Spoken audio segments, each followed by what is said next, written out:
ওরে আমার বুড়ো বয়সে একই হাল কইল তোর মারে। তোর মাকে আমি কোনোদিনও শুয়ে বসতে বলিনি রে। ও নারিয়া বেগম, তুই আমাকে ছেড়ে কোথায় চলে গেলি রে নারিয়া বেগম আমার। কতদিন আমি তোকে হাটে থেকে পান কিনে এনে খাওয়ালাম নারিয়া বেগম রে। ও নারিয়া বেগম আমার, বুড়ো বয়সে বউ হারানোর যন্ত্রণা কি করে সহ্য করবো রে নারিয়া বেগম আমার। তোমার আব্বাকে টাইমতে মানা করো গো। নারিয়া বেগম একই কাজ করলি শোনা বউ রে। ও নারিয়া বেগম বউ আমার। কিন্তু না আব্বা, কিন্তু না। ও মা, আমি আর সহ্য করতে পারছি না রে। তোর মাকে ছাড়া আমার জীবনটা লাতুর বাতুর ছাতুর খোলা হয়ে যাবে মা রে। চিন্তা করো না গো আব্বা, সেরকম হইলে আবার তোমার বিয়ে দিয়ে দেবো তা কি আমরা। এই বুড়ো বয়সে কে আর বিয়ে করবে হে আমাকে? কত বিধবা মেয়ে আছে, ঠিক দেখে শুনে দিয়ে দেবো গো। জমাই বাবাজি, তোমাকে বিশ্বাস করি তোমার বাড়িতে আমার বউকে আমি পাঠিয়েছিলাম, আর তোমার বাড়ি থেকে অন্য ছেলে আমার বউকে নিয়ে পালিয়ে গেল। আব্বা তুমি চুপ করো, তোমার জামাইয়ের কোনো দোষ নাই, যত দোষ মায়েরই দোষ। মাই নিজে চলে গিয়েছে। চলে গেল? কেমন করে চলে গেল? কিভাবে চলে গেল? তা তোরা একটু দেখতে পেলি না? হ্যাঁ গো আব্বা, দেখতে পেলে আমরা আটকাবো না? আমরা তো জানি না ও কার সাথে ভাব করি, কোথায় কোন গলিতে ফুস করে চলে গেছে। কোন গলিতে ফুস করে চলে গেল আর সেটাও দেখতে পেলে না তোমরা? ও আব্বা, এই কেসটা অনেক দিন থেকে ভিতরে ভিতরে মা ওই মরুভূমির সাথে মাথা ঘষা করছিল গো। ঠিকই বলছো গো, বড় তলায় তলায় ভাব করে ফেলেছিল। শালা কি কাজ করলি রে, আমার শুকনো মাথায় বাজ ফেলে দিল রে। আমি অত সুন্দর হাট্টা গাট্টা মরদ বউ আর পাবো আমি? ও বড় বউ নয়, ও বড় চরিত্রহীন মেয়ে। ও চরিত্রহীন বলি আপনাকে ছেড়ে একজন অন্য ছেলের সাথে চলে যেতে পারলো। তা তোদের বাড়ি যে 1 মাস এসে, তা তোরা একদিনও জানতে পারিনি? না গো আব্বা, আমরা কিছুই বুঝতে পারিনি। উফ, শালা খান কি ছেলে মরুভূমি কি কাজ করলি রে?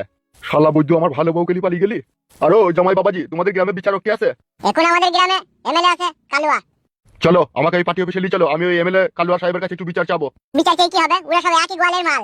ওই গোয়ালে ঢুকবা তো তোমাকে আবার গুত্তু মেরে মেরে দেবো ওরা। তাই বললে হয় নাকি? দেশে কি আইন কানুন নাই নাকি তাই গুত্তু মেরে মেরে দিবে? আমাকে নিয়ে চলো পার্টি অফিসে একবার। ওখানে গিয়ে কোনো লাভ হবে না আব্বা। পার্টি অফিসে যা লোক, ওরা আপনাকে প্রশ্নের পর প্রশ্ন করে করে আপনার জীবন হালাকালা করে দেবে। কি হালাকালা করে দেবে?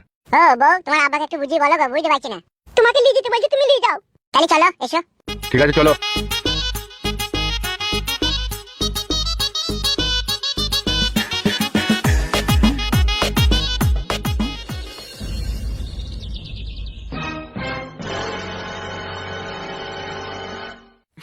এমএলএ কালুয়া সাহেব, আমি আমার বউকে ফিরে পেতে চাই। আপনারই দলের লোক মরুভূমি সে আমার বউকে ভুলিয়ে ফাঁসিয়ে ঘর থেকে নিয়ে চলে গেছে। আপনার মতো একটা এমএলএ ভালো মানুষ এই গ্রামে থাকতে কি করে সে সাহস পায় পরের বউকে নিয়ে পালানোর? দেখো নীলকান্ত বাবু, তোমার বউ আর মরুভূমি যে কাজটা করেছে, এখানে তো তাদের দুজনের মনোমিল হয়েছিল, দুজনের মধ্যে একটা ভালোবাসার সম্পর্ক তৈরি হয়েছিল। তা তোমার স্ত্রী নারিয়া বেগম মরুভূমিকে ভালোবেসে তার হাত ধরে আজ ঘর ছেড়ে চলে গেছে। তা এখান থেকে আমি কি করতে পারি বলো?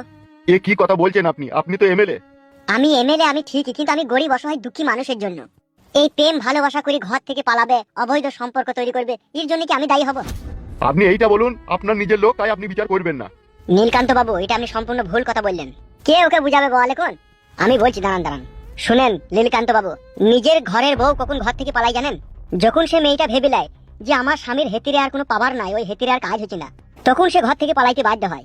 তা আপনার বউ আপনার কাছে শারীরিক সুখ পায়নি, সেই জন্য সে মরুভূমির হাত ধরে পালিয়ে গেছে। কি এসব বাজে বাজে কথা বলছেন? এটা কোনো কথার মধ্যে পড়ে আপনাদের? দেখুন নীলকান্ত বাবু, আমি মানছি আমাদের দলের প্রতিনিধি সুরের বাচ্চা মরুভূমি আপনার বউকে পালিয়ে গেছে, কিন্তু বিশ্বাস করুন এই ব্যাপারে আমরা কিছুই জানি না। আর আপনার বউকে যে ও পালিয়ে গেছে এই বিষয়ে আপনি কি ভেবেছেন যে আমরা ওকে সাপোর্ট করেছি? কখনো না।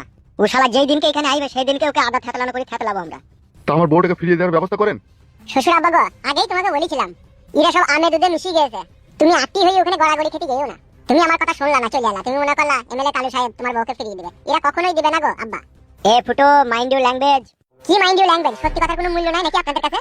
अबे ओ भूसड़ी के, तेरी जात की पकड़ मारू। तेरी सासुड़ी की गाड़ में बहुत चर्बी हो गया था। तेरा ससुर को डंडा पसंद नहीं आया, इसलिए तेरा सासुड़ी हो गया।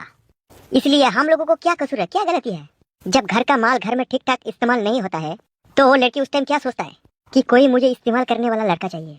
तो तेरा सासुड़ी ने तो ढूंढ लिया कि इस दुनिया में इस्तेमाल करने वाला कोई है तो वो सिर्फ मरुभूमि है, इसलिए तो उन्होंने उसका सॉकेट काटा पाइप दे के उसके साथ भाग गया। अब तुम लोग इधर आके हम लोगों को मच मच सुना रहा है। ए काला को तो बकी ना। देखो उस्ताद, जो बात सही है वो तो मैंने बोल दिया है। আমার লেওরা সেই হবে চুদির বেটারা। ए तगला मामा, जबान संभाल के बात कर, नहीं तो मुंह में लावड़ा डाल देगा तेरा। জামাই বাবাজি আমি তো হিন্দি বুঝি না, ওরা হিন্দিতে এগুলো কি বলছি গো? ওরা বলছে তোমার মুখে বাড়া হয়ে যাবে তাই বলছে। এমএলএ কালু সাহেব, এটাই কি আপনার বিচারক যে আপনার দলের প্রতিনিধিরা এইভাবে উল্টো পাল্টা করে মানুষের সাথে ব্যবহার করবে? নীলকান্ত বাবু, আপনি এখন এখান থেকে যান। মরুভূমি যদি আপনার বউকে নিয়ে এখানে ফিরে আসে অবশ্যই তাকে আমরা সাজা দেবো, আর তার সাথে সাথে আপনাকেও ডাকবো। প্লিজ আপনি এখন এখান থেকে যান। চলো বাবা, বাড়ি চলো, এখানে কোনো বিচার হবে না। তাই না বটে গো জামাই, এখানে তো মানুষের কষ্টের কোনো মূল্যই নাই দেখছি। তোমাকে তো বাড়িতেই বলেছিলাম, তুমি তো শুনলা না। চলো বাড়ি চলো। এমএলএ কালুয়া সাহেব, আপনার বিচারের কথা আমার মনে থাকবে।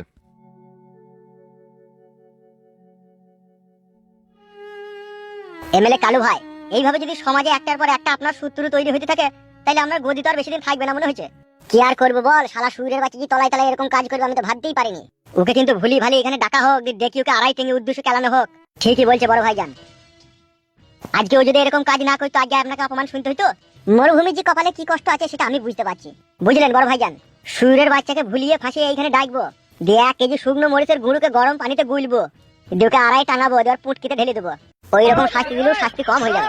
ও যা কাজ করেছে, তোর একটা কাজ করতে পারবি? হ্যাঁ পারবো, বলেন। ওর ভাগ্নের হাত দিয়ে ওকে যেমন করে হোক এই গ্রামে ডাক, দেখি তারপর আরো আমি ব্যবস্থা করছি। ঠিক আছে তাই হবে। ওটা দূরে আছে, দূরে থাকলে তার কিছু করা যায় না, যেমন করে ওকে কাছে ডেকে আনতে হবে। আপনি এটা নিয়ে টেনশন করেন না, ওর ভাগ্নিকে আমরা ঠিক মদ ভাঙ খাইয়ে ওকে ঠিক দেখে নেবো, সেটাই ভালো হবে, সেটাই কর। ঠিক আছে উস্তাদ, তাই হবে।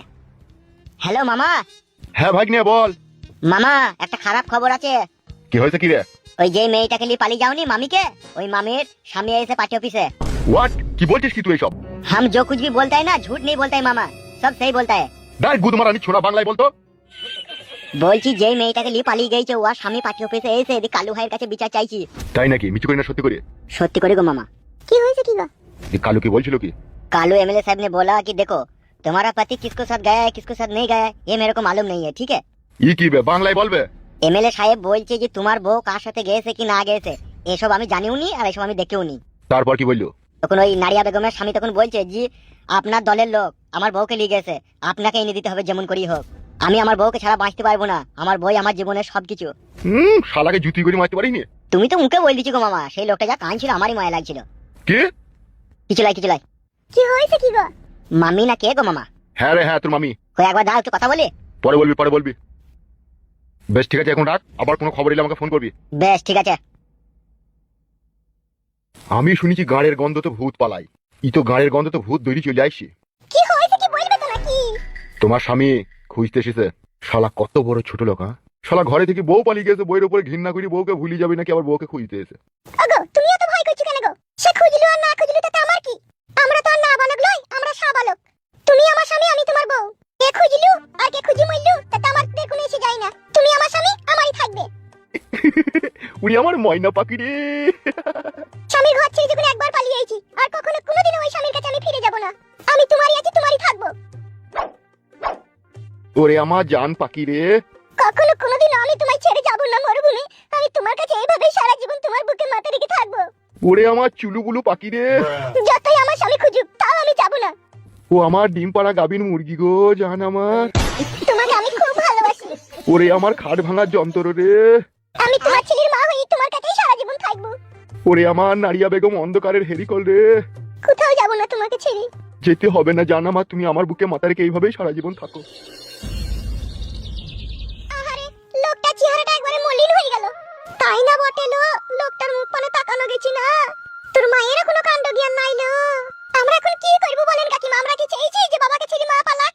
এখন চলে গেছে তার কি করার আছে বলো? ছি ছি ছি ছি ছি, এইগুলা কি মানা যায় লো? জামাইয়ের শাশুড়ি হয়ে গেলি তুই কি করে পালিয়ে গেলি লো? বয়স্ক বুড়ো স্বামীর কথা একবারও ভাবলো না তোর মা? আরে ও যদি আজকে আমার কথা ভাবতো, আজকে আমার কপালে এই দুর্দশা হইতো বলো? এমন একটা বুড়ো বয়সে কাজ করলো, এই কাজের কোনো ওষুধ নাই। এবার আমি কি করবো? আমার এই বাকি জীবনটা আমি কিভাবে কাটাবো বলো দেখিনি?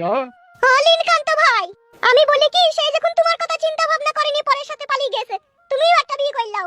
এখন এই বুড়ো বয়সে কে আমাকে মেয়ে দিবে? নীলকান্ত তো ঠিকই বলছে, এই বুড়ো বয়সে ওকে কে মেয়ে দিবে? আর এখনকার মেয়েদের যা মাঙের কটকটানি, ওকে এই বয়সে শরবতের মতো গুলি খেয়ে নেবে। তা পাইবে না গো, তা পাইবে না। সেই দিক দিয়ে আমি একটু পাওয়ারফুল লোক আছি। এমনিতেই আমি মাঝে মধ্যে জড়িবুটি ওষুধ খাই। জড়িবুটি ওষুধ যখন খাও তাহলে বিয়ে করলাও? সেটা আমাদের জামাই বাবাজি দেখবে। ওর বাড়ি থেকে আমার বউ পালিয়ে গেছে, ওই দেখে শুনে আমার বিয়ে দিয়ে দিবে। আমি তোমার লেগে আমার মেয়ে কথা পাবো? আমি কোথা পাবা মানে? তুমি খুঁজে লিয়ে আনবা। এই ফুটু এই দেখ গা, আশেপাশে গ্রামে একটা খুঁজি ধুরি দেখ গা, একটা বিধবা বিধবা মেয়ে দেখ গা, দিবি সাথে দিয়ে দিগা, নালে ও বুড়ো বয়সে ওই বাকি করবে। ও এমন ভাবে কথা বলছি তোমরা আমাকে মেয়ে পড়ে আছে রাস্তাতে। অত যদি তোমাদের দরদ উতলি পড়ে তো তোমরাই কইলাও কেন বিয়ে? এই মালো আমরা কেন বিয়ে করব কে? এ ফুটু তুই এসব কি কথা বলছিস? আমার তো কাকি হয় না। কাকি হয়েছে তো কি হয়েছে? কাকি আর কাকা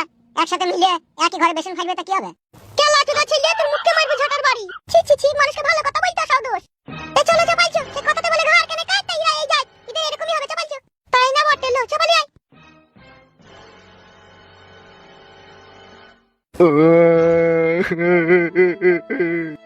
ও নারিয়া বেগম, কি কাজ করলি রে তুই এই বুড়ো বয়সে?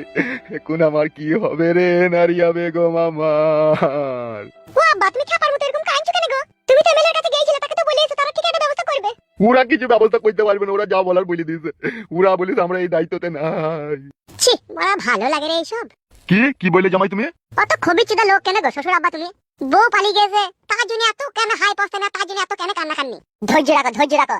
যদি সে তোমার হককে থেকে থাকে তাহলে ঠিক তুমি তাকে পাবা। অত অধৈর্য হয়েও না আব্বা। তোমার বড়ার বাল এই চিরবিরিনিতে আমার বড়ার বাল মাথা খারাপ হয়ে গেছে। তাই নাকি? তাহলে পালাবো তোর বাড়ি থেকে? বুঝাও গো বউ তোমার আব্বাকে, বউ পাগলা হয়ে গেছে, মাথা খারাপ হয়ে গেছে তোমার আব্বা। খান কি ছেড়ি জামাই, তোরাই আমার মাথা খারাপ করে দিলিবে। মানা করো বউ তোমার আব্বাকে। ও আব্বা, তুমি এত মাথা খারাপ করছো কেন গো? চুপ করে একটু শান্তি করে বসো কেন? মাথা আমার আগুনের মতো গরম হয়ে গেছে তোর মায়ের লেগে। তোর মা আমাকে ছেড়ে পালিয়ে গেছে বলে। পালিয়ে গেছে তো তোমার জন্যই, হে তোমার দোষেই পালিয়ে গেছে। আবার বাড়া তুমি বড় বড় কথা মারাইছো। কি আমার দোষে পালিয়ে গেছে? ওই তো এমএলএ কালু সাহেব কি বলছিল যে আপনার হেতিরে কাজ হয় না বলি বউ পালিয়ে গেছে। ও বাল জানে হেতের কাজ হয় কি না হয়। ও শালাকে একবার ইনি দেখা আমার ঘরে, দেখ কাজ হয় কি না হয় আমি দেখাচ্ছি। হেতিরে কাজ হয় তোমার তাহলে? ফালতু বকু না জামাই, তুমি যা জানো না তাহলে বকু না। আমার মন বলছে তুমি আমার শাশুড়িকে আইজু মাইজু করে ভরে দিলা বলি সে পালিয়ে গেছে। শাবাশ আমার নাম করো যে